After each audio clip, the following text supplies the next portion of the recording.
I once said that if the Chicago Bulls did not choose their direction, they were at danger and risk of their direction choosing them. And I think the direction's coming right up behind the Chicago Bulls, and it's going to kick them in their ass here sooner rather than later. In today's episode, we're going to talk about that direction and how it's choosing the Chicago Bulls because they have not been as aggressive at choosing it themselves. And we're going to do an update to all the trade rumors surrounding Zach LaVine and Nikola Vucevic. All that and more right after this.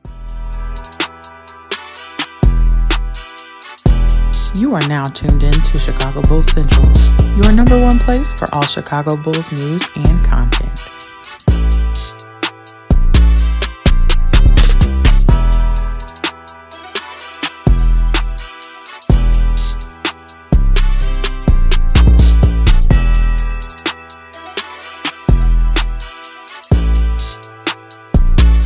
What's going on, Bulls fans? Welcome to another episode of Chicago Bulls Central, your number one spot for everything Chicago Bulls related. I'm the host here, Haize, but more importantly, you guys can follow the channel at Bulls Central Pod on every social media platform we happen to be on. With that said, let's get into it for today, y'all. So here's the thing, right? The Bulls lost against the Celtics last night. That's all fine and dandy. I don't think really people expected them to win against the Boston Celtics. Maybe ATS did, but not maybe many people. Little dig at ATS, their friendly dig. But I think it's more than just that, right? When you come and look at this situation, the Philadelphia 76ers are nipping at the heels of the Chicago Bulls, right? And while the Bulls sit in a place where they are more likely going to keep their pick, right? And I've said it before, that may have been why you see the Bulls not as aggressive at moving some of the players that, we came into the season, thought they'd be more aggressive at moving if they wanted to keep their pick, because this is a bad basketball team. They're 20-28 on the season right now. Technically we're about win percentage the same as we have the same wins as the Philadelphia 76ers, who have a little bit of a higher win percentage than them because we've played one less game than them. But overall, the Bulls and the Philadelphia 76ers sit primarily in about the same place, right? And this is a thing that's really starting to catch up to the Chicago Bulls, and something that I had talked about, right? When the Bulls were going through their long losing streak, the Philadelphia 76ers were also going through a long losing streak. Now, the Bulls won more games over that. The Philadelphia 76ers lost 7 straight. For the Bulls, it was 1-2, lost 3, those type of things. So it kept the distance between the Bulls and the Philadelphia 76ers. But I had mentioned for a while, hey, if this 76ers team ever wakes up, then the Bulls may be in trouble when it comes down to that 10th seed. And that's kind of what happened now over that time when you look at it, is that the Philadelphia 76ers, they've just started waking up, right? And so after that 7-game losing streak, they've now won 4 games in a row, and they're now tied with the Chicago Bulls. The only thing that's keeping them, they were both 18.5 games back of the number 1 seed. The thing that's keeping us ahead of them is just the fact that the game discrepancy there. There's been more games played. But I said them. We've played more games than them. We've actually played 2 more games than them, actually. So, seeing how those go as the records become more similar, where that's going to sit us, that's going to be the interesting part to watch here.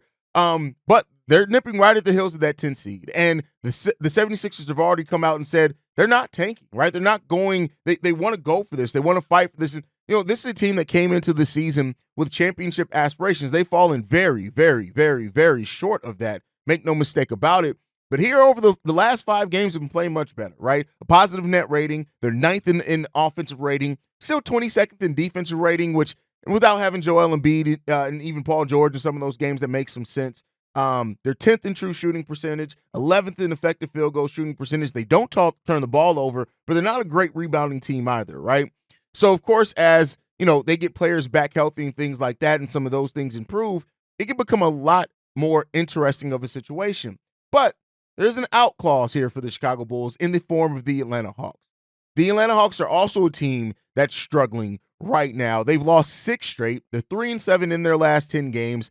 And, oh, by the way, they just lost their budding superstar star in Jalen Johnson for the remainder of the season. So that's a team that could go through a downward spiral, and thus then it's going to lead it to a place where, all right, cool, maybe the Bulls are able to stay in that play-in area because of the Atlanta Hawks, and what they have going on. Now, the Toronto Raptors are also a team that's, they've won 6 in a row, right, which is really helped 5 in a row. I'm sorry, which really have helped them close a little bit of the gap there.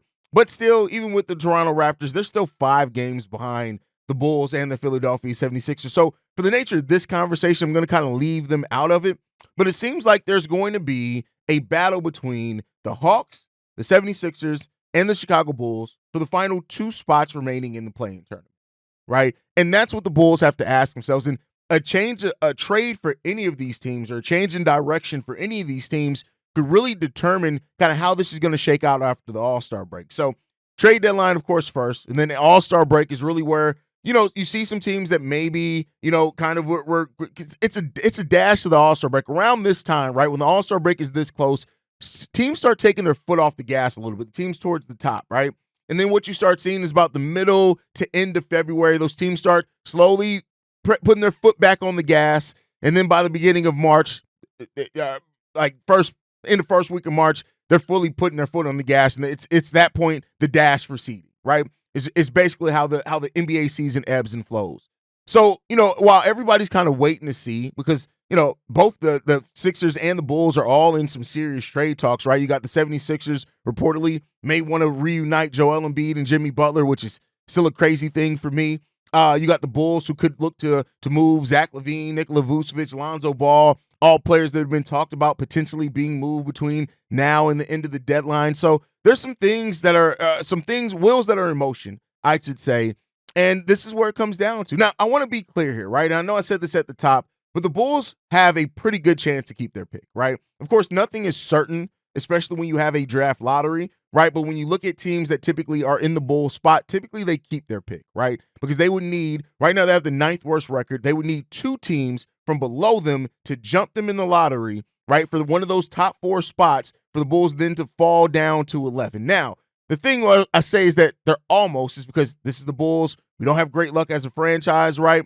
And so there's always a chance of it going left because we are the Bulls. But keep in mind, the Bulls are also in that lottery with a chance to move into one of the top 4 spots. And right now they have a 20% chance of moving to the top 4 and a 4.5% chance at the number 1 overall pick. Now, crazy things have happened, right? We've seen very crazy things happen to where the lottery can go crazy ways. But ultimately, we'll see what happens there with the Chicago Bulls and if they end up, keeping on to their pick or not.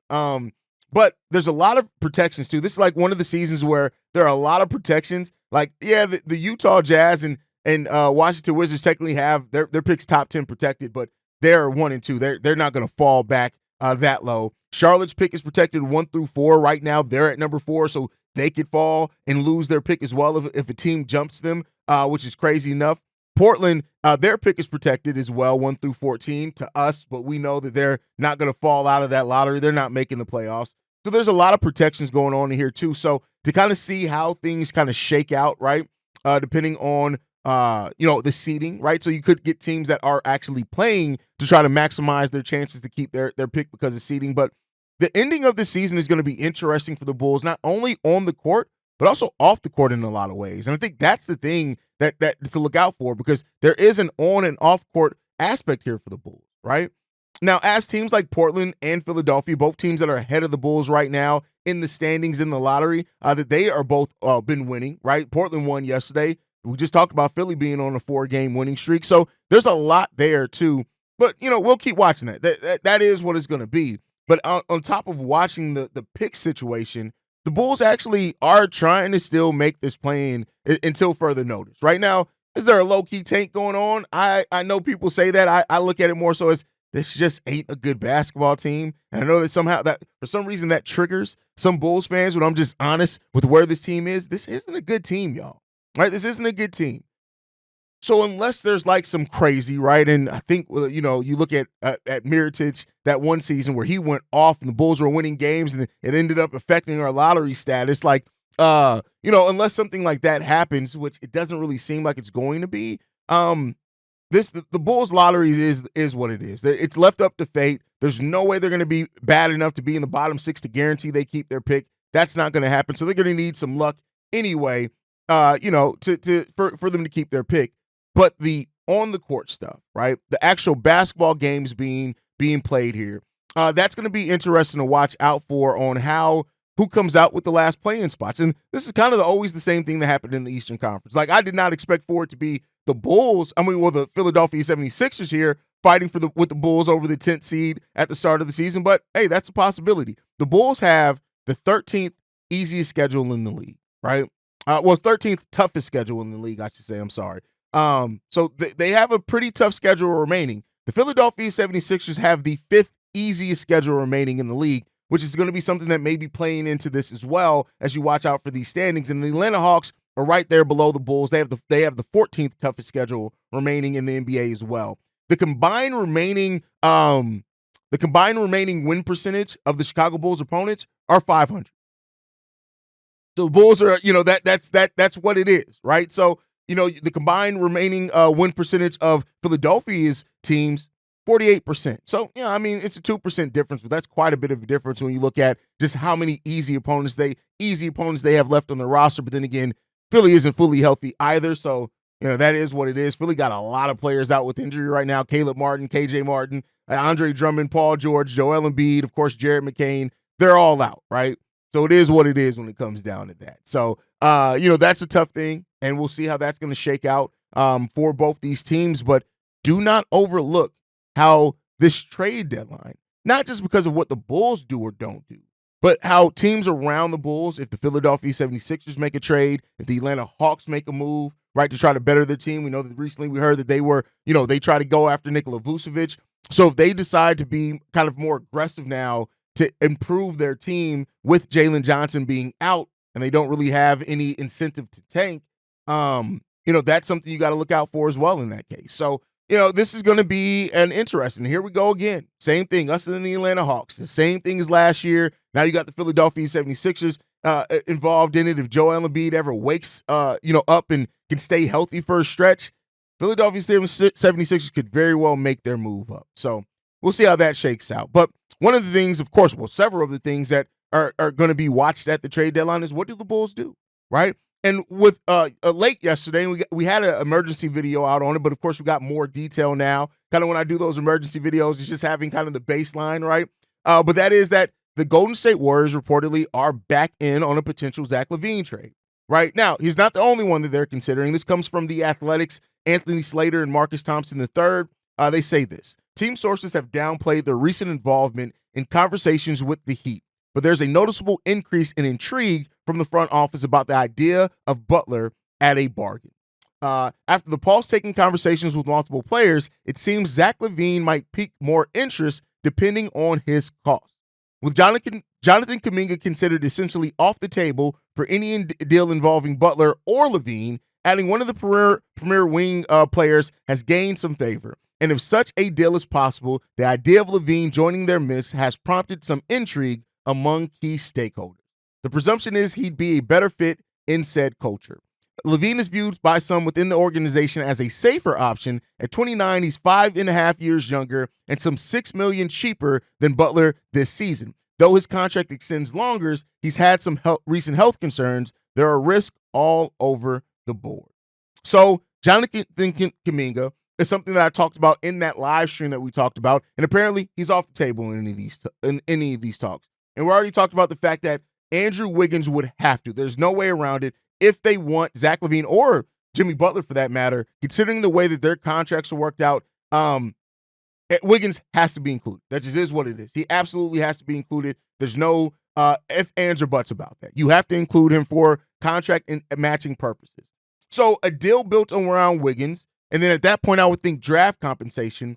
How enticing is that for the Bulls? Now, technically, Dennis Schroeder can be traded again. If you can do Wiggins and Schroeder for LaVine and one of our vet minimum contracts, either you're looking at Torrey Craig or THC, that can get done, right? And so that's something that they could look at to get that done, right?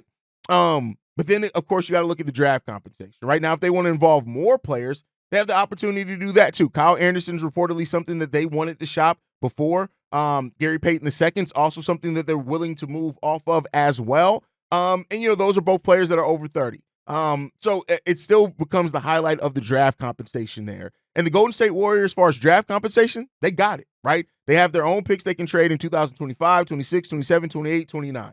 Then also in 31, right? They have a 2030 pick that's top 20 protected to the Washington Wizards. So technically they could trade that pick and say, hey, if we get it, you can have that pick. If we don't get it, it can become our 2031 pick. That's the way they could write the trade. So they have their full gamut of future first. As far as future second round picks, they got 2 picks in the second round in this draft in 2025. And then they got second round picks each of the next years up until 2030. And then in 2031, they have 2 second round picks again. So they got picks that they can include, right? It is what it is. The Golden State Warriors have picks. The question is, would that be enough for Zach LaVine? And would the Bulls be willing to do that? It's not a lot of salary cap relief coming because Wiggins' contract still runs to 2026-27, where he has a player option, but his contract is somewhat on average about $12 to $13 million less than Zach LaVine's. So you got that aspect of it as well. Wiggins is more of a wing defender, but he has some upside, right? I mean, it is what it is. I don't think you're making the trade for Wiggins to be the crowning jewel of that trade, but it is something that you look at, right? And so Golden State Warriors being back in on Zach LaVine is funny, right? Because if you look back at August when the Bulls reportedly were really open and moving Zach LaVine to Golden State, there was no interest there. You look at that again, taking the pulse in December. There was no interest from the Golden State Warriors reportedly in Zach LaVine. Now the tables have turned. And this is why when you look at AK trying to wait out certain things, now I'm not saying that this is always going to happen where the value increases, but this is what you're kind of looking at, right? This is what you hope for. It's like, all right, you're out now. We're going to hold on to a guy. We're not going to make a pull the trigger really quick on something that's bad because teams come back in. You never know how a team going through a season could change their outlook from where they were before the season started to in the middle of the season by the trade deadline. And this is a Golden State Warriors team that has shown some flashes, right? You look at how they started off the season. They showed another brief glimpse somewhere in the middle of that. And they're kind of amid right now, right? They're fighting for a play-in spot. So Zach LaVine could really help them overcome that, right? The Golden State Warriors are the 11th seed right now in the Western Conference, technically tied with the Sacramento Kings. But if the Kings move De'Aaron Fox, all right, and they get Zach LaVine, yeah, they better at least move into that play-in spot, right? And then he also has years on his deal after that to where, it could make it enticing as well. So that's something that they're looking at. And, here's the thing. The Golden State Warriors are a team that seems like they want to do something, but they want to do something. If they're going to do it, it's going to be calculated, right? It's going to be something that they are sure that really improves them because they got to walk that tightrope, right? Because if you make a move to give up assets and it doesn't make you better, what are you doing, right? So the Golden State Warriors make some sense. We'll see if it ends up happening. I still am erring on the side. Nothing happened at the trade deadline, but we'll see. We'll be live here at the trade deadline to watch it, monitor it, and we'll see what goes down. Now, with that is said as well, and talking about the Warriors, it came out yesterday that Nikola Vucevic actually views the Warriors as a desirable location for him. This one comes from The Athletic as well, saying this. Different report, though. The Warriors have discussed Nikola Vucevic, and a league source say the Chicago Bulls big man views Golden State as a desirable destination should Chicago decide to deal him. There are differing opinions on how well he'd fit and how much he's needed, but he'll remain a secondary option for the Warriors as the market materializes in the next week. An ounce of doubt has been cast from rival teams regarding the Warriors wanting to trade Kevon Looney and Gary Payton II, 2 players on expiring contracts coming up in trade rumors. The Warriors still hold high regard for both championship-proven talents, despite their being the easiest players for Golden State to move in trade talks. With this said, Nikola Vucevic remains a trade target for the Dubs that the Dubs are interested in, yet they won't increase their offer to pursue him. Now, this is, the last part of that we heard, right? That they're offering seconds, the Bulls want first, therefore they're not moving off of Vooch, right? Now, Kevon Looney and Gary Payton II being expiring contracts, that's something to look out for there, right? Like, could they, if they're already kind of changing their stance on Zach LaVine, if they do strike out and them and the Bulls can't come to an agreement on the value of Zach LaVine, could they then pivot in those talks and then go ahead and try to acquire Nikola Vucevic, right? That a player that can be probably gotten for the expirings. The question is just the draft compensation, right? That's the question that everybody has here in that regard. So that's something you got to look at. And here's the thing. The Warriors seem like they're much in the same position that the Chicago Bulls were. Now, they have a very different standards, right? Where it's like, all right, we want to do something, but is it worth what we have to give up, and how much better does it really make us, right? That seems like from the outside looking in, as I'm not a Warriors insider, on what the Warriors are kind of kicking around here. And that's something that, hey, that's a tough question that a franchise has to ask themselves. And so we'll see. Do the Bulls and the Warriors end up doing business? I want to be clear here. There's zero possibility of Vooch and Zach LaVine being moved to the Golden State Warriors. I already know some people have asked that. Some people have commented saying, well, it just makes sense if they to send both of them. That's $60 million. Listen, that is something that, especially if the Golden State Warriors are truly not, they don't want to move Kuminga, that's just not something that they can do. To acquire both Zach LaVine and Nikola Vucevic, it would mean that they would have to come off Andrew Wiggins, Dennis Schroeder, Gary Payton II, Kyle Anderson, Buddy Hield, and keep in mind the Bulls have to match the number of players coming back. It's probably not going to happen, right? So that's something that they have to ask themselves on which one of these players, if a deal can get done. And if it does, we'll be sitting here monitoring here at Chicago Bulls Central. But that's my time, guys. Make sure you guys are following us at Bulls Central Pod. You can send us any feedback, questions, comments, concerns, bullcentralpod@gmail.com. Lastly, if you want to leave a text message and our voicemail for the mailbag, the number to do so, 773-270-2799. We're the number one spot for everything Chicago Bulls related, but that's thanks to you lovely and beautiful people. And like I like to end every episode on, go Bulls. Love you guys. See red if you can, y'all. Peace. This has been a presentation of the Break Media.